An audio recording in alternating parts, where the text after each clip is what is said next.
করেছিলেন নির্বাচনের আগে আমরা লক্ষ্য করেছি আপনি আস্থা শব্দটি ব্যবহার করেছিলেন, নির্বাচন কমিশনের উপর আপনি আস্থা রাখতে চেষ্টা করেছিলেন।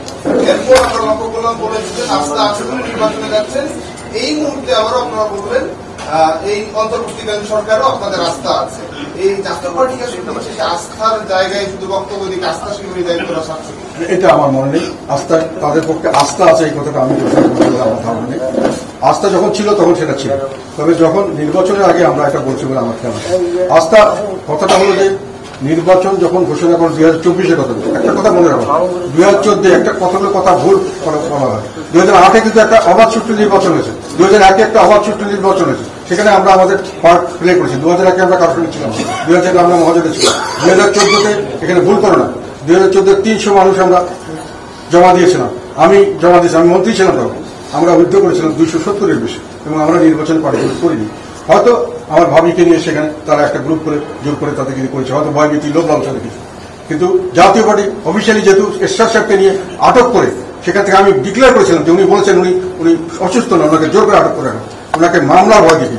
এখানে আরেকটা জিনিস তোমাদের জানা দরকার, এই মামলাগুলো দিয়েছে আওয়ামী লীগ আর বিএনপি, এবং এর সুযোগ নিয়েছে আওয়ামী লীগ এবং বিএনপি উভয়ই আমাদের দলকে নির্যাতন করার জন্য। যেই মঞ্জুর হত্যার মামলা হয়েছে 14 বছর পরে, ঘটনা ঘটার 14 বছর পরে হয়েছে, বিএনপি নিয়েছে, এবং সেই মামলাটি 20 বার ফাইনাল একেবারে রেজাল্টের সময় যখন বলবে যে রায় দেওয়া হবে, তখন ওনাকে আবার নতুন জাল দিয়ে মামলাটাকে পুনঃ তদন্ত পুনঃ শুরু করেছে। এইভাবে প্রায় 24 কত বছর হলো, যত বছর উনি বেঁচে ছিলেন সেই 95 থেকে শুরু করে ওই পর্যন্ত ওনাকে মামলাটা ঝুলিয়ে রাখা হয়েছিল, এবং সেখানে যেগুলো সাক্ষী ছিল আমরা উকিলদের সঙ্গে আলাপ করেছি, সবার সঙ্গে 28 জন সাক্ষী ছিল, কেউ কোনো সময় বলেনি উনি এখানে জড়িত। কাজে এই মামলা দিয়ে এখন ওনাকে ফাঁসির কাজ করা দাঁড়া করা হয়েছিল, ফাঁসির ভয় দেখিয়ে ওনাকে নেওয়া হয়তো। সেখানে আমি সেটা বলছি, এটা ব্ল্যাকমেইলিং, এটা স্বাভাবিক রাজনীতি নয়, এটা আমাদের অসুস্থ রাজনীতির ফসল। এবং এইভাবে সব সরকারি আমাদেরকে নির্যাতন করার চেষ্টা করেছে, বিএনপি যেমন করেছে, আওয়ামী লীগ, তারপর থেকে তো আওয়ামী লীগ আমাদের গলায় একটা রশি ঝুলিয়ে দিল। এবং যত দিন গেল 2024-এর পরে 2018-তে কিন্তু বিএনপি নির্বাচন করেছিল। কাজে নির্বাচনে গেলেই যদি সব নির্বাচন বৈধ হয়, তাহলে সেই বৈধতা বিএনপি বা তাদের জোটও দিয়েছিল। 2024-এ আমি বারংবার বলেছি, এখনো বলছি, আমরা নির্বাচন থেকে চলে আসতে চেয়েছিলাম বারংবার, শেষ পর্যন্ত আমাদেরকে বড় প্রয়োগ করে আমাদের নির্বাচন থেকে আসতে দেওয়া হয়। এটা আমি বিভিন্ন মিডিয়া বলেছি, nobody can challenge it, it is a fact. অনেক মিডিয়ার লোক জানে, অনেক রাজনৈতিক নেতা জানে, যারা জড়িত ছিল সবাই জানে। কাজে আমাদেরকে এই যে গলার মধ্যে একটা ফাঁস লাগিয়ে দিয়ে টানা হাঁচড়া, এটা করে আমাদেরকে রাজনীতিতে আমাদেরকে এটা ফাউল প্লে করা হচ্ছে, আমাদের সঙ্গে অন্যায় করা হয়েছে।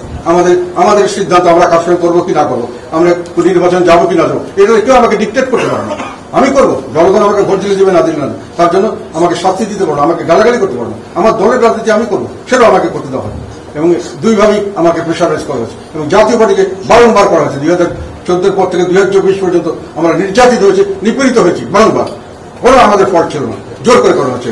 এবং এই মামলাগুলি সবগুলি ফলস মামলা আমাদের বিভিন্ন নেতা কর্মীদের মধ্যে দিয়েছে। এবং 2024-এর কথা, তোমরা একটা কথা, 2014-তে যদি এরশাদ সাহেবকে খালি ফাঁসির মামলার ভয় দেখায়, 2024-এ ফাঁসির মামলার ভয় দেখানোর দরকার নেই, এবং তাদের কোনো বিচারেরও দরকার নেই।